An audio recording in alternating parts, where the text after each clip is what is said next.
Y bueno, para empezar, recordarán que hicimos una lluvia de ideas, 6 fue la síntesis de preguntas, y Claudio muy amablemente las recogió todas y preparó una exposición que va a ir respondiendo a todas ellas. ¿Qué pasa en Argentina que explique este momento? Todo el fenómeno Milei, todo el fenómeno del movimiento social, las alternativas, las luces. Así que Pablo, como ves, estás en un espacio de confianza y pues lo que tu corazón nos quiera compartir será bienvenido. Gracias. Gracias, Miguel. Bueno, ¿arrancamos? Venga. Bueno, primero, gracias por la invitación. En su momento me hizo Alejandro y Gerardo Duré para hablar sobre la situación de Argentina y yo me preguntaba en ese momento qué puedo decir porque son momentos realmente que haya llegado este personaje a gobernar el país, nos genera mucha confusión y nos plantea analizar qué pasó, ¿no? Así que la primera pregunta o disparador que ustedes me compartieron, que me pareció realmente muy interesante, porque es, más allá de resistir y pelear y luchar todos los días, es algo que los sectores populares nos debemos, estamos empezando a hacer y nos debemos hacer, que es qué nos pasó, por qué llegamos hasta acá, es decir, poder entender de dónde venimos para entender este presente. Así que ahí me puse a trabajar un poquito con esto y decirles que en definitiva es una mirada personal, simplemente personal, quizás construida del debate colectivo con mis compañeros y compañeras del colectivo al cual pertenezco, Emancipación Sur, y algunos otros datos que tengo para compartir que me ocupé el domingo para tener un poquito más de rigurosidad en los datos para compartir. Somos de un espacio, o nos ubicamos para poder analizar, de un espacio que somos obstinadamente, creemos obstinadamente en la esperanza, es decir, sentimos que no nos han vencido porque decimos que a pesar de este presente, o incluso por este mismo presente, de crueldad humana, social, que para nosotros significa el proyecto de Milei, donde se van a multiplicar o se empieza a multiplicar el saqueo, la destrucción de nuestros bienes naturales, la desigualdad y demás, hay cientos y cientos de resistencia a lo largo y ancho del país que además de resistir, hoy más que nunca se empieza a sentir, a percibir el debate que se empieza a dar en los colectivos, en las comunidades, que no alcanza con denunciar, que no alcanza con resistir, sino que es necesario y urgente pensar cómo se construye poder popular de una buena vez en la Argentina, ¿no? Si cómo nos planteamos un nuevo un movimiento popular en la Argentina que sea por afuera de las distintas variantes de la corporación política que ha gobernado durante todos estos años de democracia después de la dictadura militar.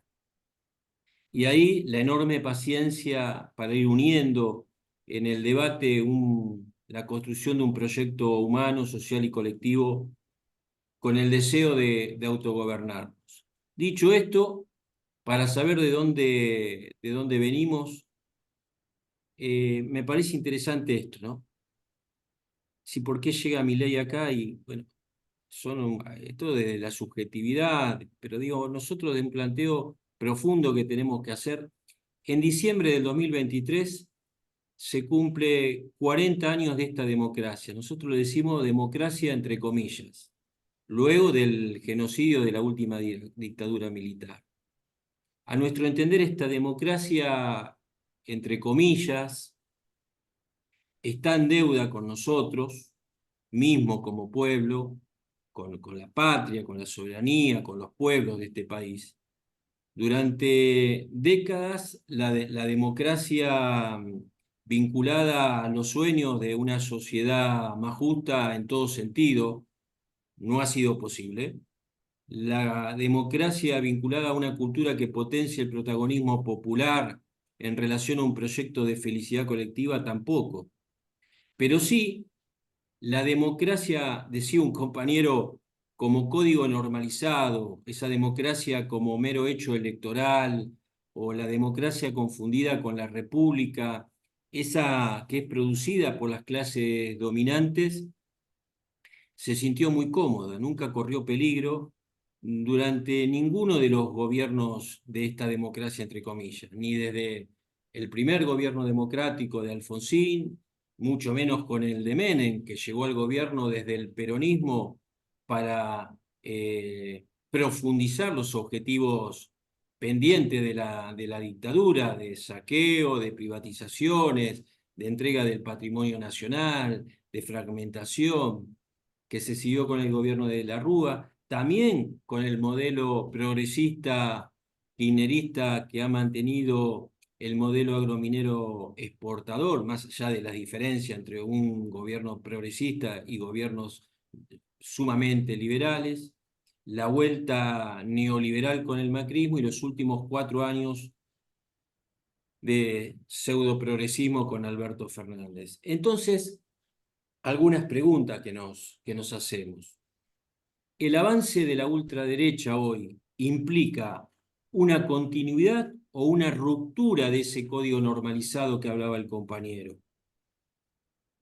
Este avance nos plantea el fin del ciclo inaugurado en diciembre del 83 con la vuelta de la democracia y es el inicio de un nuevo ciclo histórico, o acaso es loco, es descabellado pensar que este avance de la ultraderecha es consecuencia, más allá de cuestiones internacionales y demás, de las raíces reaccionarias y descolectivizantes del ciclo inaugurado en diciembre del 83, post dictadura militar, y que fue llevado a cabo ese modelo por la corporación política durante todos estos años. Porque en noviembre de 2023, a 40 años de democracia, más del 40% de pobreza, 6 de cada 10 niños, niñas, apenas sobreviven por debajo de la línea de pobreza en esta Argentina, fragmentada, dividida. El ciclo en la democracia en el 83 se inició con 800.000 cajas del Plan Alimentario Nacional. Casi 40 años más tarde, esa cifra trepó a 9 millones de receptoras y receptores del ingreso familiar de emergencia. Es decir, en esta democracia creció la sobreexplotación, creció la precarización, creció la extranjerización, creció la concentración y creció la cultura del consumismo de alguna manera. Los pobres y la pobre en Argentina, en millones de hermanos y de hermanas sometidos a una dieta regular de guerra de arroz, fideo, polenta y una vez por día. Decimos un conjunto de organizaciones populares en la Argentina que el hambre es un crimen en nuestro país, porque es un crimen porque es evitable, y si es evitable el hambre, claramente baja la moralidad pública. Estos gobiernos democráticos que han sido incompetentes, para decir una palabra menor, para garantizar condiciones materiales básicas y duraderas para la ciudadanía. 40 años de democracia hoy, una sociedad partida en dos. Cada mitad repleta de elementos o de fragmentos incomunicados, ¿no?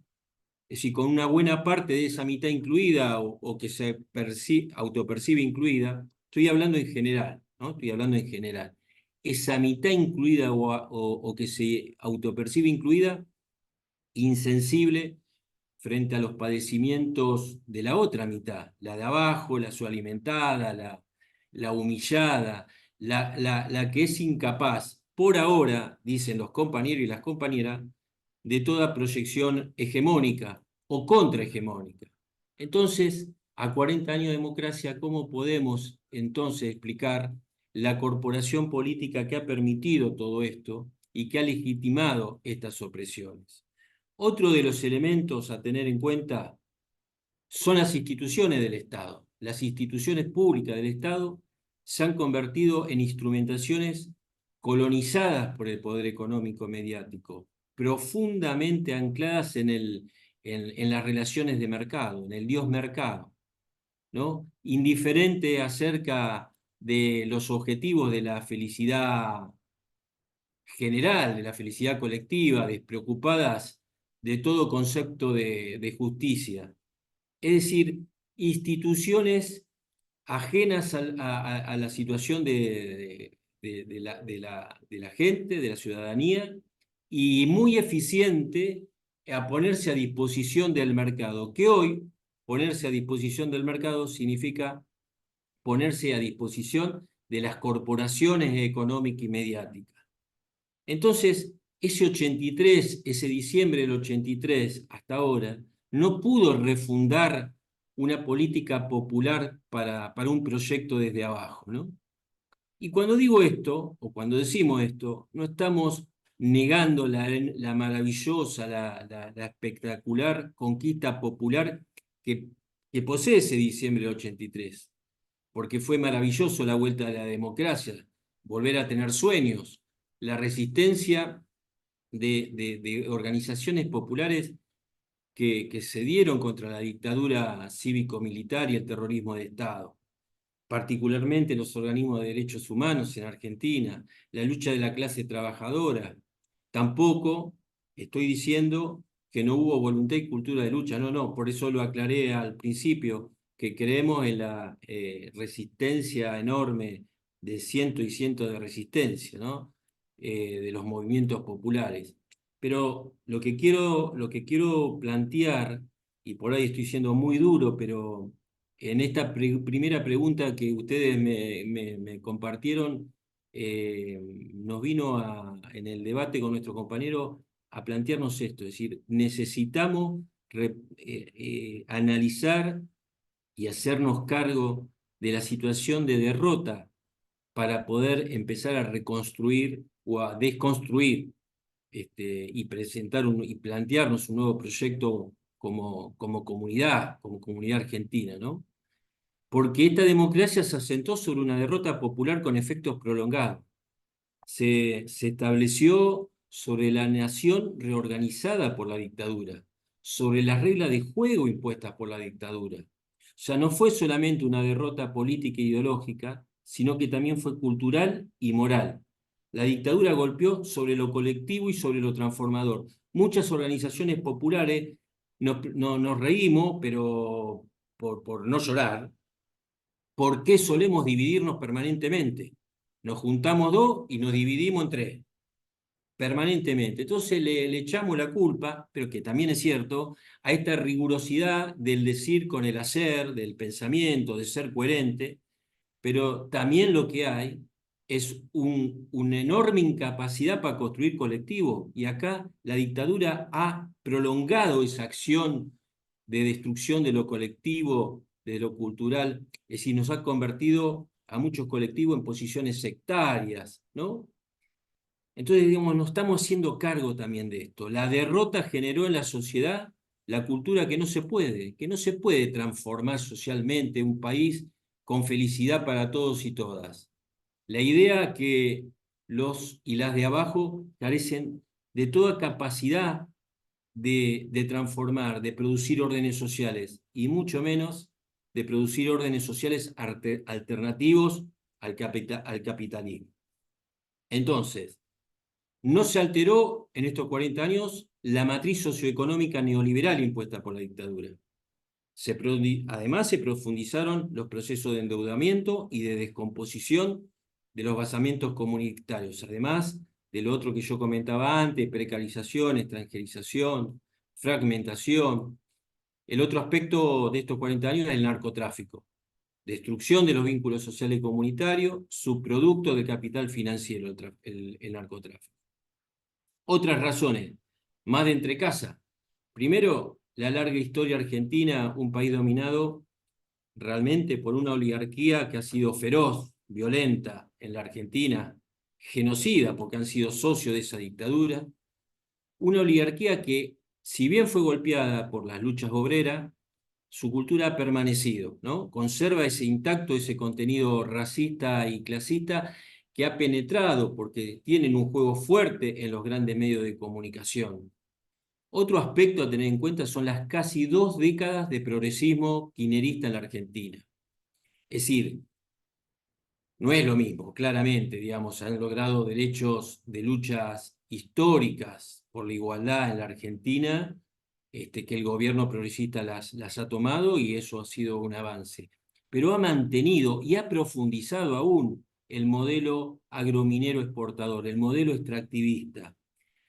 Ha hecho una generalización de los planes sociales durante este tiempo, que los planes sociales fueron ideados para contener la pobreza en coyunturas críticas, pero después llevó a la continuación, incluso en momentos de tasas chinas en la Argentina, sin plantear un proceso de industria y de generación de laburo, lo que llevó fue a la neutralización de los movimientos populares como potencias transformadoras. Generó una metodología donde en el planteo era a la izquierda o espacios de transformación en la Argentina no era posible, digamos, era el progresismo o la derecha. Eso generó divisiones en el movimiento popular, divisiones de las centrales de trabajadores, divisiones en los organismos de derechos humanos, divisiones en los movimientos sociales. Eso trajo como consecuencia un debilitamiento. Producto de eso es la llegada del macrismo en el 2015 con la vuelta a profundizar, a profundizar el neoliberalismo que, digamos, como una consecuencia del gobierno menemista, nos generó un endeudamiento terrible el macrismo, un endeudamiento para 100 años en la Argentina, que ni siquiera fue denunciado ni investigado en el otro gobierno, el de Alberto Fernández, de los últimos 4 años. Y después Milei se encuentra con 4 años donde el gobierno anterior lidió con la pandemia, con la crisis económica que se convirtió en endémica, tasas de inflación que superaron el 100%, la mitad de la población en situación de pobreza y la certeza en muchos jóvenes de un no futuro, ¿no? Después otro aspecto que nosotros consideramos en esta cultura del no se puede, también se planteó en la construcción del movimiento popular, es decir, no se puede construir por afuera de los sectores de la corporación, no se puede construir por afuera del sector, nosotros le decimos menos malo, de la corporación política, que es el progresismo. Es hasta acá, y hasta acá siempre fuimos eligiendo lo menos malo, y a veces cuando decíamos nosotros que cuando se potencia el mal menor, y no nos atrevemos a soñar, lo que se potencia es lo más miserable. Por otro lado, este personaje Milei, que además de haber sido alimentado por los medios de comunicación masivos y por las redes sociales manejadas bueno, por sectores económicos internacionales, sionismo y otras cosas que quizás yo no la tengo tan clara y la podemos después charlar acá con ustedes, pero este personaje también fue alimentado por los dos sectores de la corporación política hasta el año pasado, el macrismo, o sea, la derecha por un lado, y el progresismo, el kirchnerismo por otro, ubicando un tercer jugador para debilitar a un lado o al otro. Bueno, este personaje no solamente no se debilitó, sino que le ganó a los dos. Eh, bueno, eh, otro de los factores, bueno, pero esto un poco después para compartir, porque ya escapa a la cuestión local, es el ascenso de Milei, tuvo el apoyo claro de los Estados Unidos y de Israel, de las ultraderechas europeas, de organizaciones no gubernamentales conservadoras. Y bueno, y este giro autoritario muy preocupante en la Argentina, porque la verdad que no pensábamos llegar a estas situaciones y a escuchar cosas que nunca más habíamos escuchado, ¿no? Es decir, personas que están en el gobierno, admiradores de torturadores y genocidas, detractores y detractoras de la justicia social, detractoras y detractores de la piedad y de las diversas culturas solidarias. Y bueno, y defensores del mercado en su totalidad, ¿no? Eso, digamos, por ahí para plantearnos algunos interrogantes por qué este personaje o por qué esta política hoy llegó a la Argentina, que gobiernan hoy a cara descubierta. Es decir, no solamente plantean el negacionismo, sino se atreven a plantear cuestiones eh, con un discurso bastante cruel hacia la sociedad, aunque no está pegando en la totalidad. Sí, tenemos un problema serio como sociedad, por eso es importante entender qué nos está pasando, ¿no? Más allá de todo el auge internacional de esta ultraderecha que se está dando en el mundo. Bueno, el segundo disparador que ustedes plantearon es sobre el manejo económico en la Argentina hoy y cuál es la situación de base o de los sectores populares en Argentina. Los sectores populares se ven claramente en una situación de precariedad y vulnerabilidad. Eh, a pesar de ello, conservan el valor del trabajo colectivo, comunitario y de organización comunicacional directa. La columna vertebral del sistema económico, del modelo económico de Milei, está dado hoy y apoyado desde la legislatura con la aprobación de la ley base hace un mes. Una ley base donde se plantea la profundización de las privatizaciones, la desregulación, el achicamiento del Estado, de presupuestos de salud, educación, etcétera, etcétera. Pero uno de los puntos principales es la aparición del RIGI en esta ley base, que es el régimen de incentivo para grandes inversiones en la Argentina. Esta ley consiste en que sociedades anónimas, principalmente extranjeras y algunas locales, como por ejemplo en las inversiones hidrocarburíferas, con inversiones de 200 millones de dólares en adelante, se beneficien con las siguientes características de la ley, que me gustaría leérsela lo más rápido posible, algunas, ¿no? Por ejemplo, ausencia de controles sobre el origen de los fondos. O sea, no importa de dónde vengan los fondos para las inversiones. Dos, por ejemplo, estabilidad fiscal por 30 años. Exentos de abonar impuestos y o derechos nuevos solo quedan alcanzados por los actuales vigentes. Tres, a partir del cuarto año le garantizan la libre disponibilidad de divisas. No tienen necesidad de liquidar divisas en el país. Al tercer año, según la Cámara de Diputados y a partir del cuarto, sobre el cuarto, digamos, revisó el Senado, la posibilidad de exportar sin pagar derechos de exportación. 5.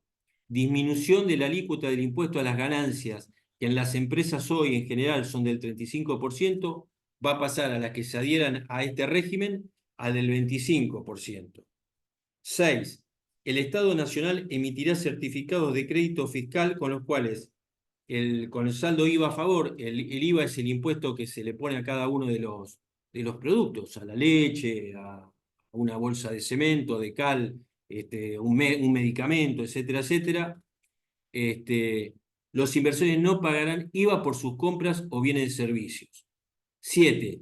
Las empresas adheridas a este régimen pueden demandar al Estado ante la justicia argentina, pero si el fallo no les satisface, pueden reclamar ante el CIADI u árbitros internacionales y o tribunales extranjeros cediendo nuestro país a otra jurisdicción. Cediendo nuestro país. 8. La autoridad de aplicación será el gobierno nacional. Por ende, puede determinar sobre los impuestos provinciales y definir el marco regulatorio para el desarrollo de la inversión.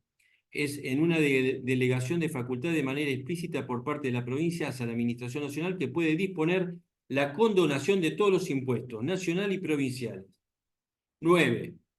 Hay un artículo que afirma que cualquier norma o vía de hecho nacional o local que se limite, restrinja, vulnere, obstaculice o desvirtúe los proyectos aprobados será nula, de nulidad absoluta. Bueno, en fin, algunos de los puntos planteados en esta ley.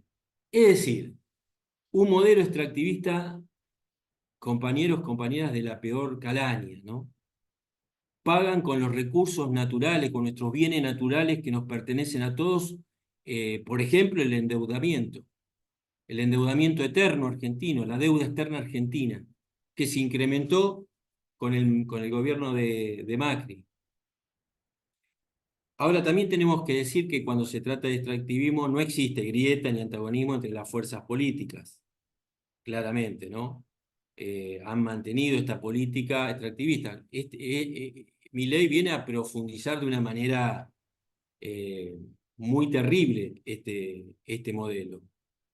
Se plantean privatizaciones de las principales empresas estatales de transporte y de mayor privatización, además de los puertos. Así que el control extranjero sobre las infraestructuras que había financiado el Estado pasan a ser casi absolutas. Esta es una economía donde se planteó un fuerte aumento de las tarifas a precios internacionales. Y en el tema del extractivismo se repite el procedimiento, ¿no? Es decir, mientras los gobiernos progresistas en Argentina impulsan infraestructuras necesarias para que el modelo extractivista, para el modelo extractivista, pero en nombre de la inclusión social, los gobiernos derechistas que lo siguen cierran los procesos con un plus de represión, donde no escatiman con eso, y un broche de saqueo limpio mediante reformas que quizás liquidarían la legitimidad de, de los que pretendan algo de popularidad territorial, ¿no? El saqueo no empezó con Milei, solo este asume su momento más esperado y esplendoroso para el capitalismo neocolonial, que, que les sigue de alguna manera agradeciendo a los otros gobiernos, ¿no? Porque mantiene de alguna manera el proyecto de inversión para estas empresas. En la Argentina de hoy caen los ingresos de la mayor parte de la sociedad, entre un 20 y un 40% en el primer trimestre de este año, mientras que las ganancias netas de los capitales más concentrados en los diferentes mercados se incrementaron en más de un 800% con respecto al año anterior, incluso en el sector de laboratorios un 9000%. Algunos datos. Según el Observatorio de Deuda Social de la UCA, la pobreza llegó al 55% en en abril, mayo, y la indigencia al 20% de la población. Las tasas de indigencia y de pobreza infantil habían alcanzado allá por abril-mayo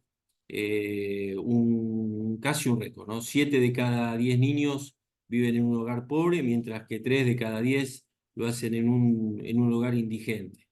Es decir, no cubren el valor de una canasta familiar.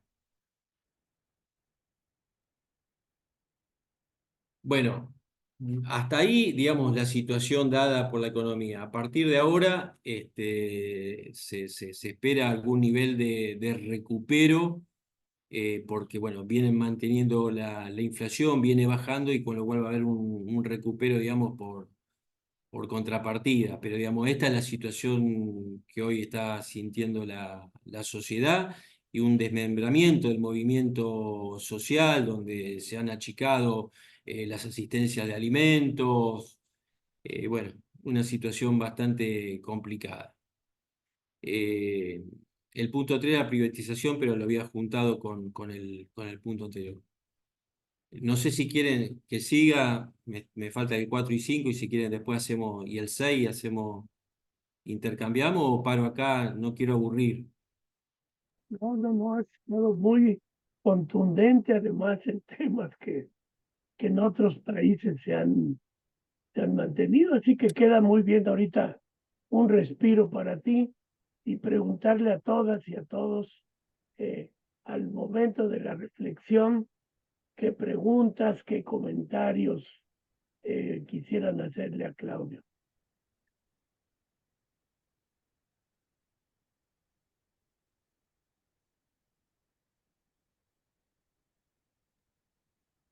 Bueno, Venga, yo Pablo. quería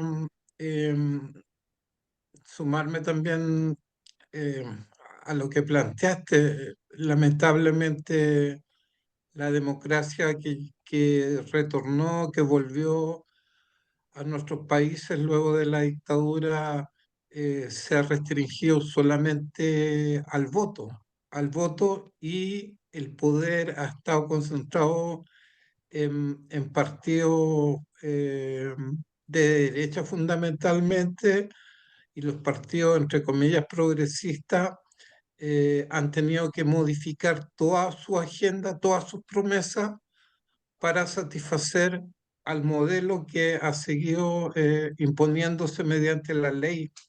En Chile, como saben, seguimos viviendo bajo la Constitución de Pinochet, y en la gran mayoría de nuestros países los gobiernos no pueden gobernar porque el poder está concentrado en las Fuerzas Armadas, en las grandes corporaciones y empresas que impiden que se hagan reformas y que haya justicia social.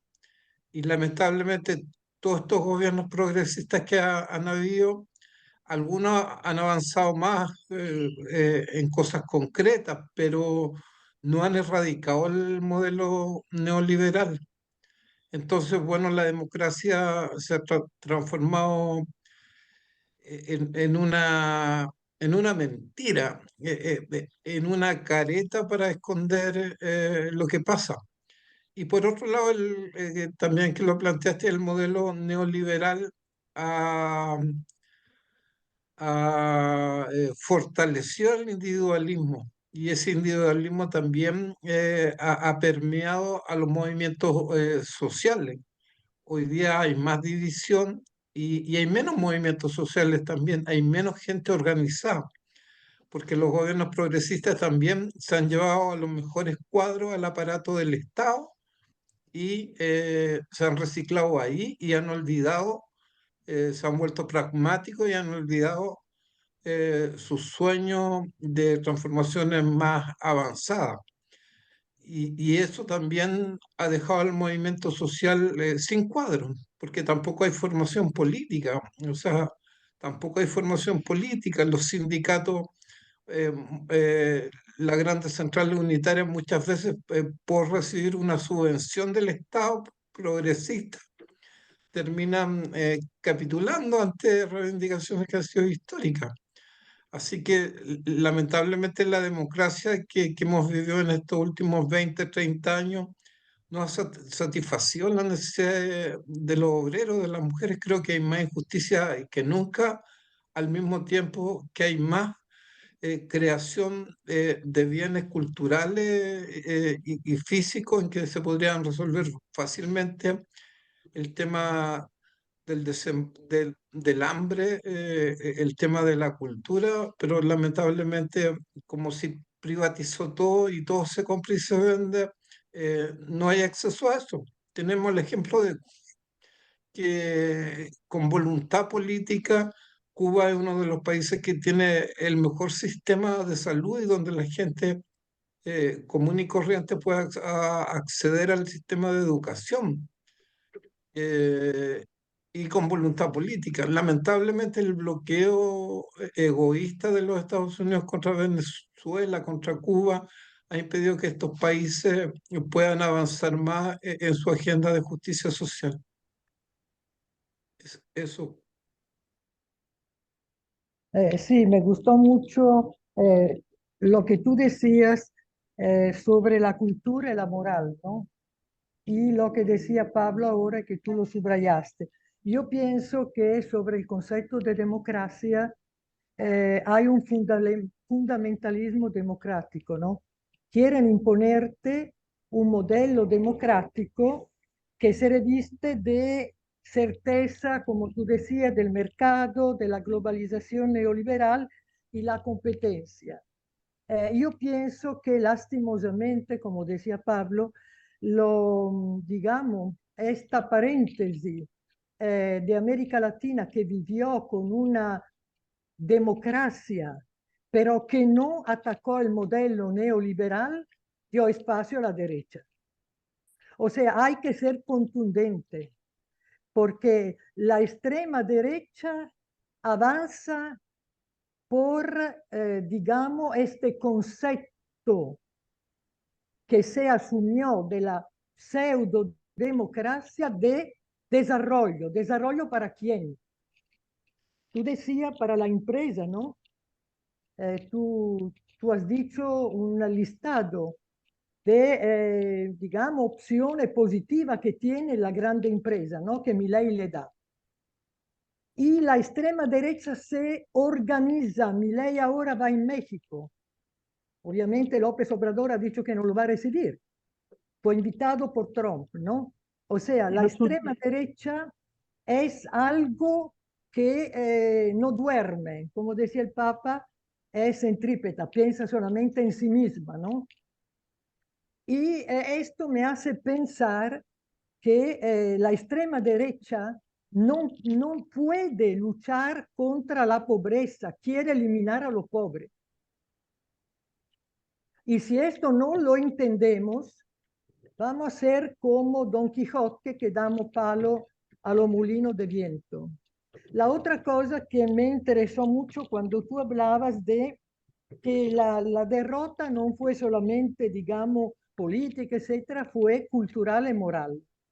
Yo pienso que sí, que la extrema derecha lo que está haciendo, tú lo has dicho con la palabra división, pero la división crea fractura en la convivencia.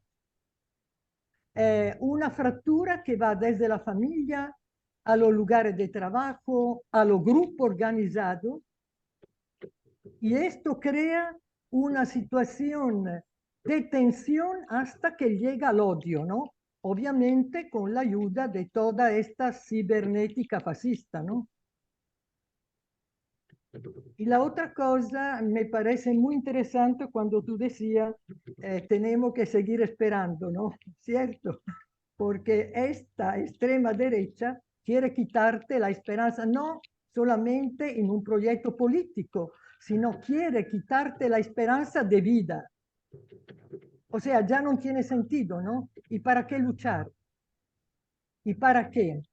Y termino diciendo que me parece de haberle leído, y tú lo dices, bueno, el caso de la madre de la Plaza de Mayo, ¿no? De Argentina. Pero me parece que la extrema derecha tiene una fobia contra los derechos humanos. Creo que Milei es uno del ejemplo como Bolsonaro, como el nostro Bukele, etcétera, ¿no? Que son los hijos predilectos de la extrema derecha internacional. Ellos son invitados, ¿no? Entonces, si tiene esta fobia para los derechos humanos, tenemos que ser los de abajo que esperamos col verbo esperanzar de Paulo Freire, levántate, trabaja. Y grave es que la juventud, por lo menos en El Salvador, o está obligada a irse, no solamente por cuestión económica, que esto fue la tónica de siempre, sino por el régimen de excepción que lo tenemos, porque por motivación política lo tiene. Entonces la juventud, yo voy en comunidad que lastimosamente dentro de algunos años estarán solamente los mayores. Entonces yo pienso que este aspecto cultural y moral es muy importante a tomarlo en cuenta, que no es solamente el aspecto político. El aspecto institucional que tú decías de reducir al Estado, esto es del neoliberalismo, pero la extrema derecha lleva el neoliberalismo a la extrema consecuencia. Termino diciendo que mi gobierno, y creo el tuyo, y los que van con la extrema derecha, son personas aporofóbicas, rechazan a los pobres. Así que te agradezco porque me has dado motivo para reflexionar más lo que está pasando en nuestros países, ¿no? Lastimosamente, hay denominador común negativo que nos asocian y por eso que tenemos que ver junto qué hacer. Muchas gracias, Claudio. Gracias, Mariela. Sol, Marcelo, Mónica, Laura, Alejandro, Marilena, Hilde.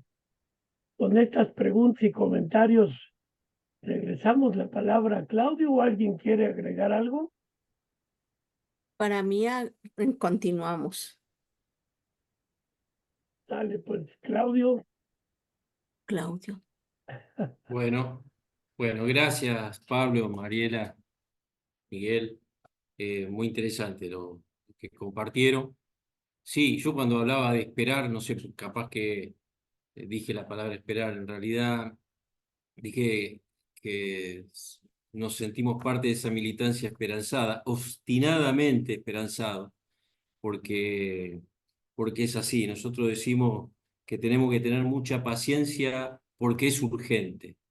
Mucha paciencia porque es urgente la construcción para confrontar con este modelo de crueldad que comparto, Mariela, que la ultraderecha viene por, por la desaparición de los pobres. Así que por ahí andamos. El tema es cómo hacemos nosotros, cómo nos reconstruimos desde los sectores populares, ¿no?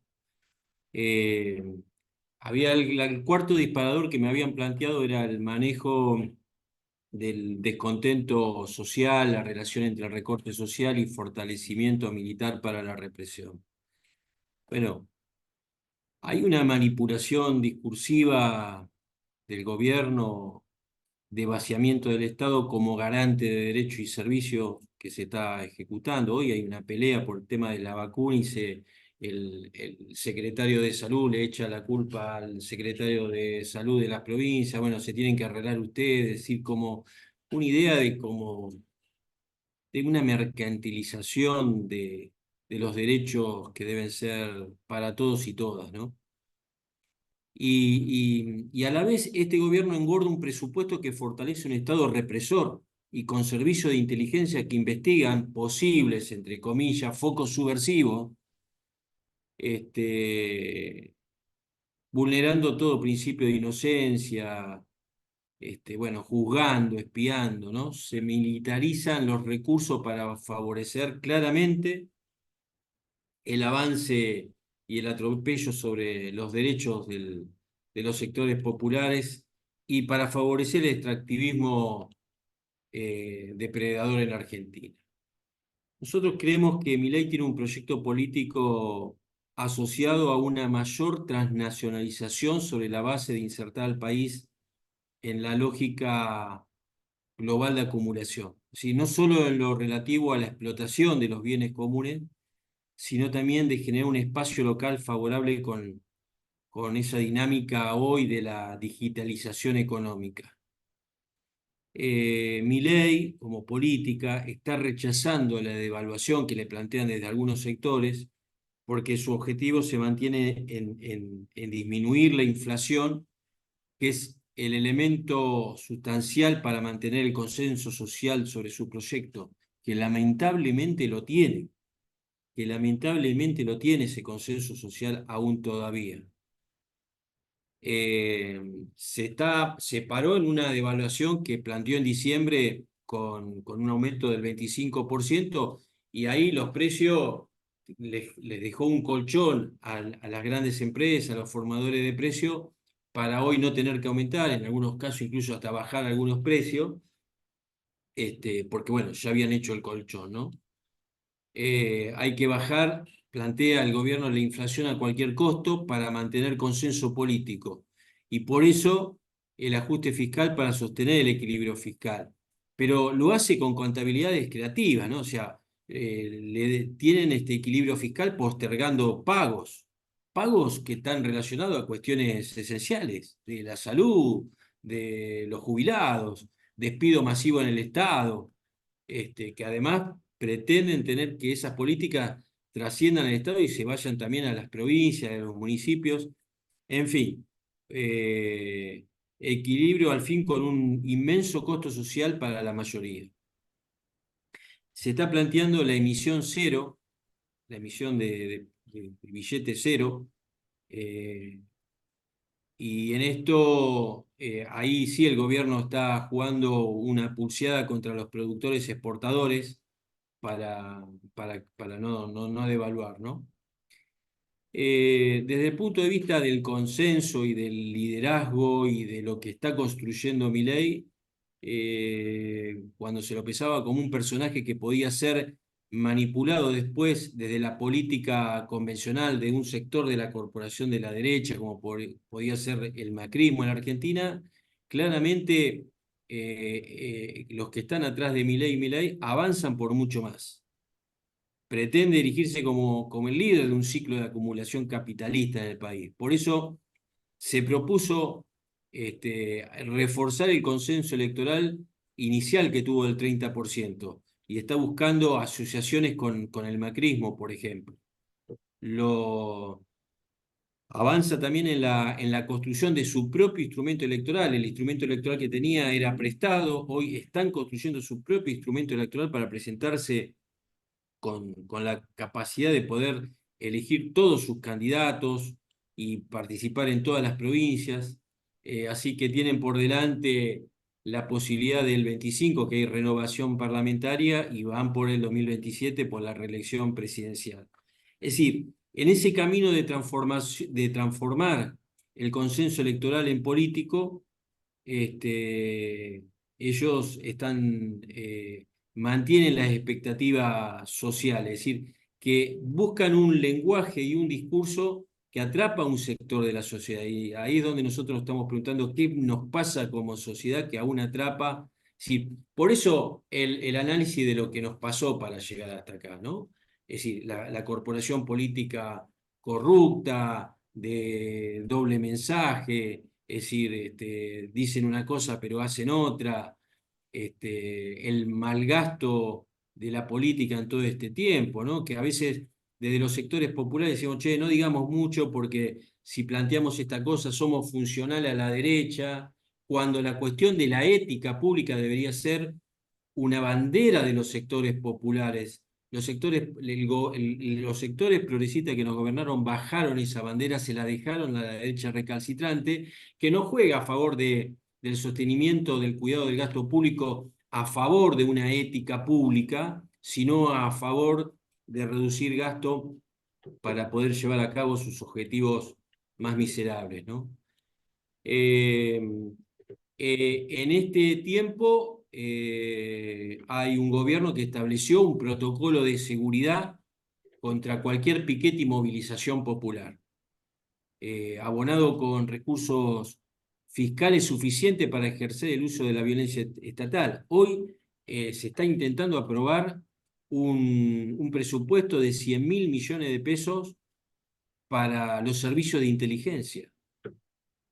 Entre las cesantías, la represión directa, los encarcelamientos que se vivieron en todos estos meses, más allá de cualquier justificación, el objetivo gubernamental es disciplinar al movimiento sindical y social, con lo cual lo que queda en la calle es las iniciativas del movimiento popular, las organizaciones populares, los colectivos populares, políticos, sociales, y la acción represiva del Estado.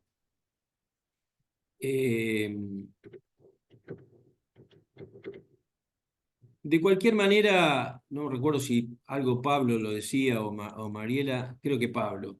Es decir, ¿qué pasa hoy, ¿no? En la reacción de los sectores populares. Vivimos años de progresismo en la Argentina que había generado una cultura de que no era posible plantearlo algunas cuestiones que estén vinculadas a cuestiones que se planteaban antes de la dictadura militar. Es decir, el cuidado de la soberanía. Nuestro río Paraná está privatizado. Yo cuando estudiaba en la primaria, en la secundaria, no me imaginé que en algún momento nuestro río más ancho iba a estar privatizado. Por ahí recorren los mercaderes de nuestros bienes comunes, de nuestros granos y otras cosas que se van por el río Paraná, nuestros puertos privatizados, el planteo de la investigación de la deuda externa que ha sido fraudulenta, el planteo de plantearnos una industria nacional, la recuperación de los ferrocarriles, todo lo que significaba algún nivel de transformación y de radicalización de un proyecto emancipador, era planteado como que no se podía y con lo cual avanzar sobre eso era funcional a la derecha. Bueno, lo que quedó claro que estos tipos vinieron a radicalizar con un discurso y un proyecto recontra cruel, recontra miserable, y entonces nos preguntamos si no ha sido un error plantear ese planteo del no se puede y no haber avanzado, cuando en la Argentina, en los años del 2004, 2005, hasta el 2010, la Argentina tenía un ingreso vía el modelo extractivista, pero entraban millones de dólares para poder haber sostenido niveles de soberanía mucho mayor. El otro punto que nos planteaban era qué relación tiene Milei con el eje sionista anglosajón, cuál es la agenda del norte global en América Latina a partir del gobierno de Milei en Argentina. Bueno, ustedes capaz que saben más que lo que puedo aportar en ese sentido. Simplemente nosotros la mirada que tenemos es que Milei ha virado la política exterior argentina en una dirección recontra proamericana, pro-OTAN. En la década del 90, con el menemismo se había marcado un cambio drástico en la política exterior argentina bajo la política de alineamiento automático a los Estados Unidos, ¿no? Y había un planteo que se decía y que quedó en la conciencia en la mal conciencia colectiva de Argentina, donde nos planteaban desde el poder que los países periféricos solo pueden desarrollar una política exterior autónoma pagando altos costos para su pueblo y para el país. Entonces, que lo mejor era aceptar la subordinación a las potencias globales. Bueno, esa teoría con Milei se vuelve a fortalecer, aunque entendemos que el contexto internacional es muy diferente a lo de los 90, porque en los 90 los Estados Unidos era la potencia hegemónica, y el neoliberalismo empezaba a conquistar el mundo. Hoy ese alineamiento lleva a la Argentina a ser uno de los pocos países que apoya a Israel, en el mismo momento que ese país llevó un genocidio en Gaza, ¿no? En nombre de estar del lado de la libertad, entre comillas, alinearse con los Estados Unidos y la OTAN en la guerra que se da en Ucrania, también se expresa en los acuerdos con Estados Unidos. Creo que Pablo lo comentaba, o Miguel, sobre esta situación. Acuerdo con Estados Unidos para construir, por ejemplo, un puerto en Tierra del Fuego, punto estratégico para su acceso bioceánico, ¿no? En cuanto a la incidencia del sionismo, bueno, tengo que decir que el sionismo está metido en gran parte de los medios de comunicación, por lo menos en Argentina. Una fuerte intervención en los grandes medios de comunicación, con servicios a los intereses geopolíticos de los Estados Unidos, desde el punto de vista cultural, desde el punto de vista ideológico, y las empresas israelíes que desembarcaron, por lo menos en Argentina, no son solo militares, ni son solo de seguridad. Por ejemplo, la Mekorot, creo que es tristemente conocida y denunciada ante la ONU por aplicar el apartheid contra los palestinos, quitándole el agua para darle ese vital insumo a los colonos israelíes, ¿no? Pero en Argentina ya desembarcó en 10 provincias. Recientemente, para la extracción del litio en el norte argentino, en Jujuy, hay otras 2 empresas que se van complementando ahí en las distintas provincias. Tanto la extracción de litio como el conjunto de las actividades extractivas requieren millones de litros que dejan de estar a disposición de la población. Asegurar esto es la tarea de Mekorot. Después, bueno, hay distintos datos de por qué la preferencia o cómo llegó Milei a, a, a esta unidad o esta alianza con un sector del judaísmo, pero bueno, no me quiero meter ahí porque no tengo tanto conocimiento. Pero de cualquier manera, el sionismo y la política de Milei no comienza hoy en la Argentina, ¿no?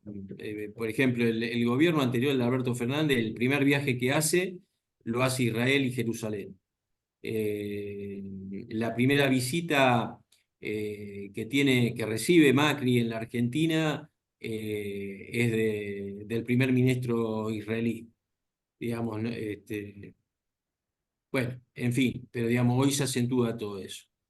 Hay nombres que se repiten a lo largo de los distintos gobiernos de Argentina que tienen vinculación con el sionismo en la internacional. Uno de ellos es el de la ministra de Seguridad hoy, que también fue ministra de Seguridad de Macri, la ministra Patricia Bullrich, ministra de Seguridad.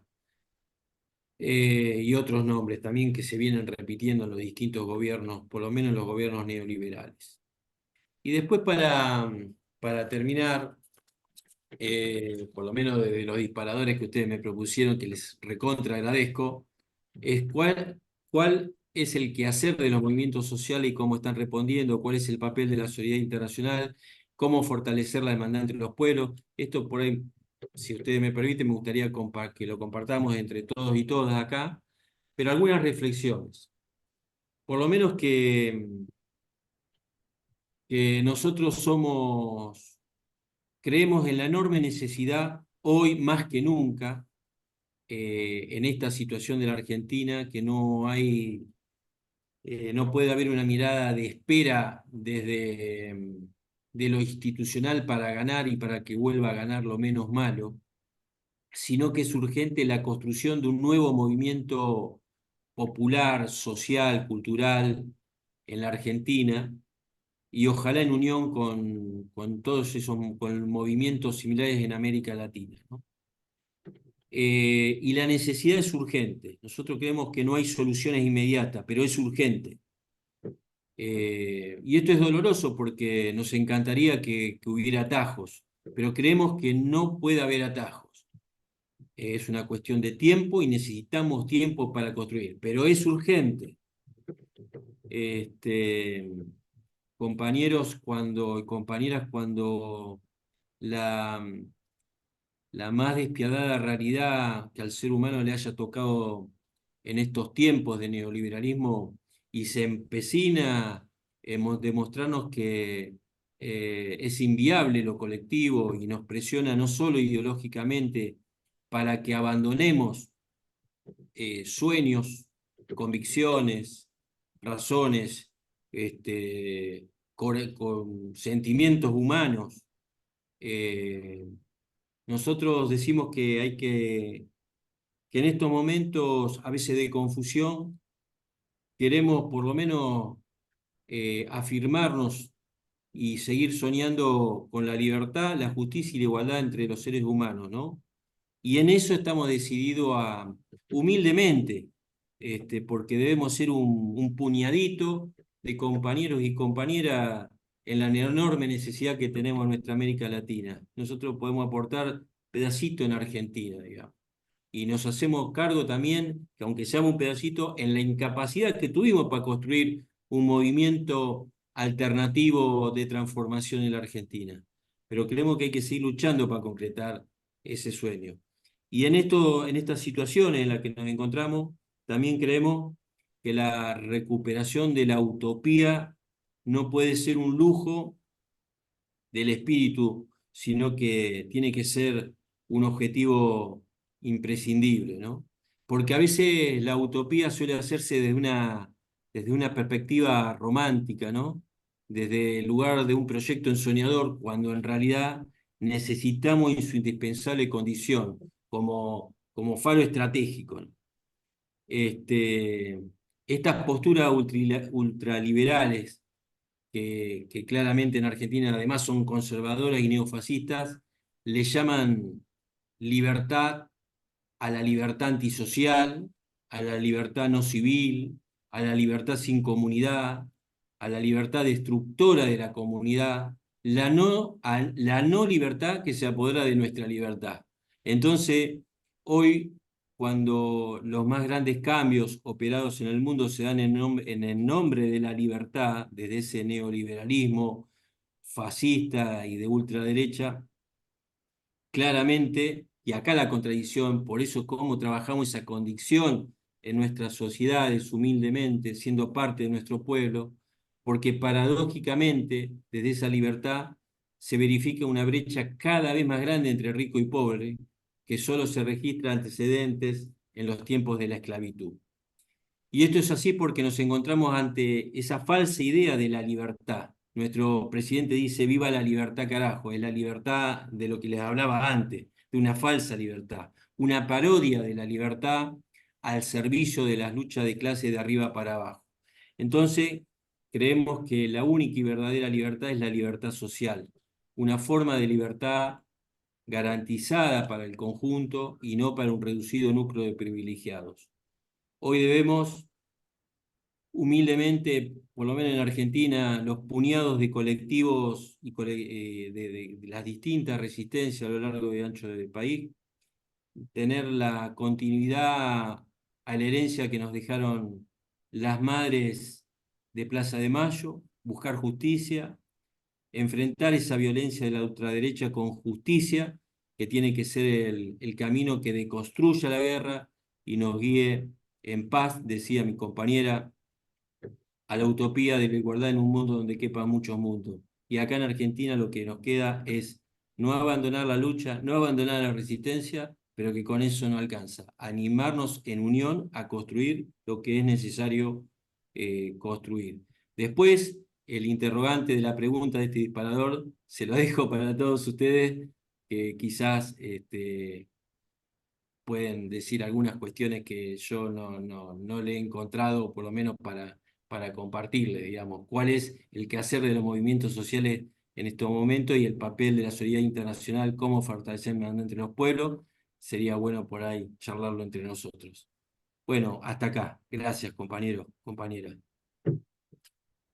Excelente, Claudio. Creo que rematas muy bien escuchando toda la complejidad del proceso en tu país y sin embargo esta actitud de lucha, de esfuerzo, de esperanza y no de derrota nos alimenta muy bien la reflexión latinoamericana que estamos haciendo. Nos quedan 15 minutos, así que si quiere alguien rematar, agregar, preguntar, comentar algo de esta reflexión de Claudio.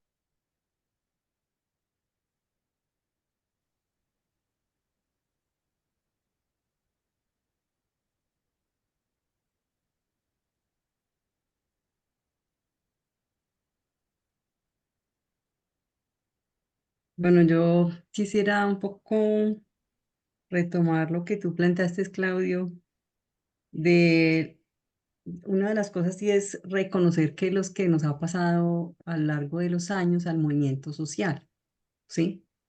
Y ese reconocer nos pasa también ver, eh, digo yo, en medio de lo que creo, es que qué aspectos abandonamos y qué aspectos se debilitaron, ¿no?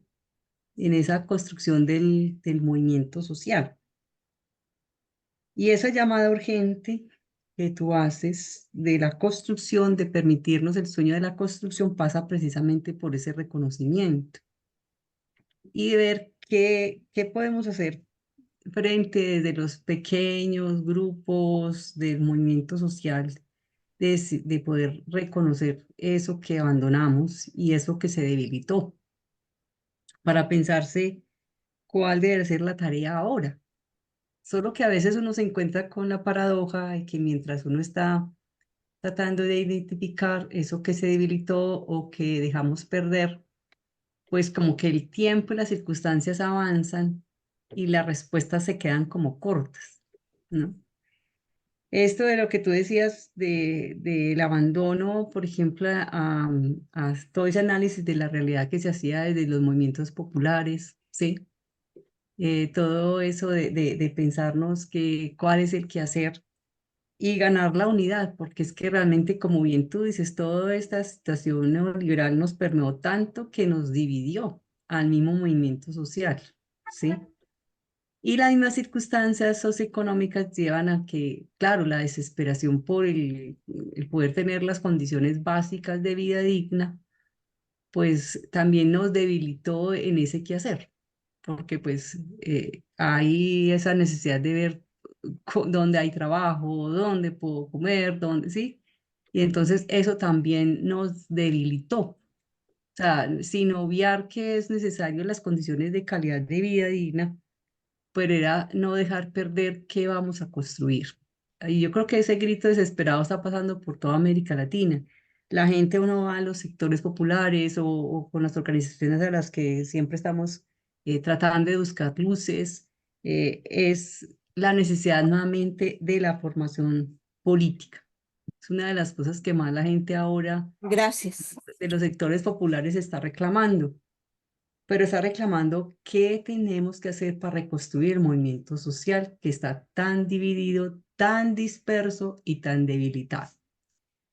Entonces, creo que hay un fuerte llamado frente a eso y creo que es la tarea que nos queda, inclusive en esos esfuerzos que se hacen, por ejemplo, en el caso de Colombia, de tener un gobierno que quiera apostarle a los cambios, a la transformación, pero como bien decía Pablo, no se puede porque la ultraderecha está tan, tan bien organizada o por lo menos tiene todos los medios a su disposición que lo que hace es seguir confundiendo a la gente, generando el odio, la dispersión y las medidas que se hagan para empezar a construir, digamos, como todas esas posibilidades de vida digna, la gente no cree.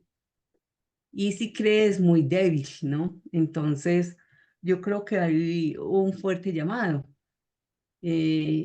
a todos los movimientos populares que hay que hacer y no solamente, como bien lo decían, no solamente esperar al voto, sino es cómo se construye en el tiempo esa participación ciudadana y democrática, a lo que se llama y a lo que, por ejemplo, aquí el presidente ha hablado del poder constituyente. Pero cómo se construye ese poder?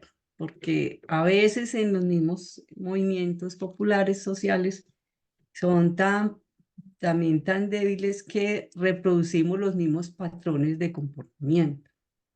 ¿Sí? Y repetimos lo mismo en ese ejercicio supuestamente de la democracia, pero yo creo que hoy estamos llamados a pensarnos, a descubrir qué es lo que nos ha venido pasando y qué podemos seguir haciendo y qué alianzas podemos seguir haciendo en lo local, en lo regional, nacional, inclusive internacional, porque fíjese que toda esta situación neoliberal, sionista, fascista, pues está atravesando toda América Latina. Y yo creo que sí tendremos que pensar, inclusive desde esta comisión, desde la misma Convida 20, qué es lo que tenemos que hacer hoy para seguir mostrando y demostrando todo ese fascismo, todo lo que está pasando, esa denuncia, pero también cómo apostarle a construir colectivamente esas acciones desde lo más pequeño, colectivamente, para seguir apostando a la transformación, que es a mediano y a muy largo plazo. Eso es lo que quería como decir. Gracias, gracias Sol, como siempre muy lúcida. María Elena, Hilde, Marcelo, ¿quieres agregar algo? Bienvenido. Mónica, Laura, Carlos Manuel. Yo creo que sí, tenemos mucha riqueza en la experiencia de nuestras propias organizaciones, ¿no? No partimos de cero, no partimos de cero, no. Es nuestra misma espiritualidad, una de ellas dada por Monseñor Romero y por tantos mártires en América Latina. eso no quede en saco roto, ¿no? Y eso nos impulsa, ya sea 2 o 3 personas o organizaciones, a poder aportar, ¿no? a este camino de liberación. Sabemos que el enemigo también es poderoso, pero eso en vez de debilitarnos nos debe de fortalecer más, ¿no? Para poder saber cómo contrarrestar esa corriente de muerte que existe, ¿no? Desde todas las fortalezas, de todas las potencialidades, de todos los gérmenes de vida que tenemos, ¿no? Porque eso es cierto, lo tenemos. Y es lo que nos ayuda a resistir y a caminar, ¿no? En nosotros está la fuerza, ¿no? Y la idea es seguir articulándonos, seguir animándonos entre nosotros, fortaleciendo lo pequeño, fortaleciendo lo grande, y vamos a avanzar de esta manera, creo, ¿no? En nuestras manos está, ¿no? Como decía Francisco, a los movimientos populares, podemos hacer mucho, ¿no? Y como le dijo a los jóvenes, ¿no? Hay que hacer lío. Creo que son 2 frases que nos deben ayudar a seguir adelante, creo, en medio de estas realidades que son reto para cada uno y para todos nosotros. Gracias. Pues es, para mí es preocupante esta situación que se está viviendo no solo en América Latina, sino a nivel global. Pero también es muy, muy esperanzador que desde nuestras trincheras, desde lo poquito o los pocos que somos, estamos buscando la manera de reconocernos y articularnos para un trabajo de esperanza.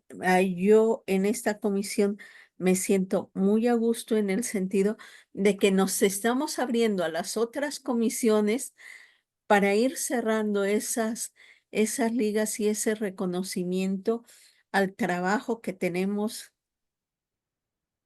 enfrente. Ya no, ya no es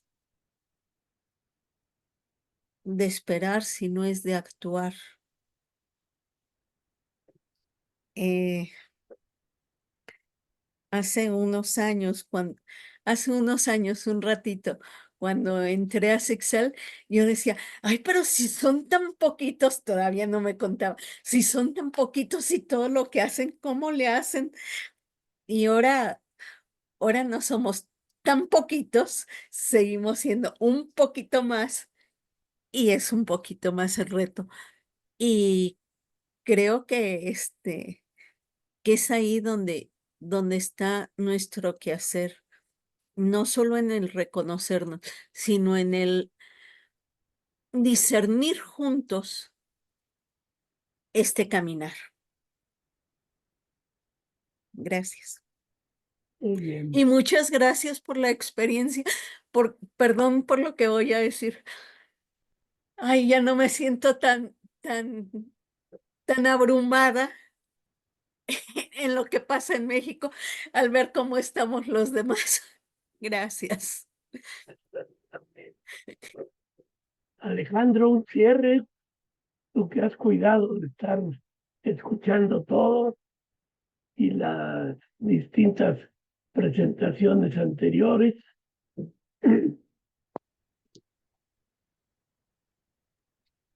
Hola, buena tarde.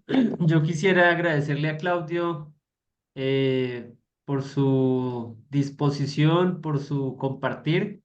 Ha sido bastante importante poder para nosotros contar con las distintas personas, colectivos, procesos, organizaciones que nos articulamos en Convida 20 y hemos podido construir ese panorama en algunos países, en el caso de México, El Salvador, Haití y en este caso Argentina y bueno, al principio también en Chile. Y hemos podido en ese sentido encontrar esas dificultades, esas grietas para lograr consolidar procesos de democracia, de paz, y hemos evidenciado precisamente también esa fuerza de la no violencia en la acción activa que se manifiesta, que se expresa en las calles, pero que también, como lo expresabas, está ahí viva desde el esperanzar, desde esa sabiduría y ese actuar con calma, pero de manera urgente. Y eso nos da precisamente la posibilidad de continuar, nos da precisamente la posibilidad de encontrar ya no solo las grietas y las barreras, sino también esas oportunidades, esas salidas, esas luces de esperanza. Y en este proceso de la comisión este año ha sido el esfuerzo de poder ampliar y escuchar esas voces, hacer un ejercicio de escucha muy interesante, muy importante, que esperamos seguir ampliando, sobre todo para poder encontrar esos caminos. Seguramente vamos a ir fortaleciendo y comprendiendo desde Convida cómo podemos, como lo decía en un momento Ildelisa, fortalecer esa agenda. Ahí hay una frase, ¿no? La de gotas de agua está conformado el océano, el mar, y pues somos una gota más. Hagamos el ejercicio de la mejor manera, que es lo que queremos todos y todas, y asimismo poder entonces esperanzar y enfrentar estos tiempos de tormenta, de tensión, que son bastante complejos, fuertes, no solo a nivel regional, como lo decían, sino a nivel mundial. Es muy doloroso que frente a una masacre, a un genocidio como el que sucede en Palestina, sigamos sintiendo ese dolor, pero aún siendo un poco ajenos. Entonces, esta es la posibilidad precisamente de ir tejiendo desde abajo para que estos esfuerzos de construcción de paz, de antimilitarismo a nivel global se logren consolidar. Este programa lo vamos a estar compartiendo también en los enlaces para que ingresen a estas cuentas y fortalezcamos esta conversa, este tejido de esperanza. Muchas gracias y abrazos desde Colombia. Pues finalmente agradeciéndole a todas y a todos, pues recordarles que el próximo jueves 29 a las 9 de la mañana de Colombia habrá un programa de radio latinoamericano en donde trataremos de presentar en síntesis a los varios países que hemos recorrido para hacer como un corte de mirada estratégica y proyectiva de esta reflexión que hoy continuamos con Claudio. Claudio, te agradecemos mucho. Dejas sembrado en los países que estamos aquí y en las redes y articulaciones que tenemos, pues varias ideas que conectaron muy bien con no solo hoy para entender lo que sucede allá, sino con los grandes retos que nos son comunes. Así que misión cumplida para ti, muy agradecido, y seguiremos invitándote cuando gustes a esta comisión que hemos logrado quincenalmente estarnos reuniendo y diversificar nuestras tareas. Nos vemos el 29. Gracias a todos y a todos. Un abrazo. Gracias a Alejandro por el enlace y todo el apoyo de la comunicación y demás. Pues gracias, María Elena, Hilde, Claudio, Marcelo, Alejandro, Mariela, Pablo, Sol, Carlos Manuel, Mónica, Verónica y Laura, que se retiró ya. Abrazo. Muchas Gracias, gracias. Muchas gracias. Abrazos, pero nos vemos el Chao, chao. 26, ¿no?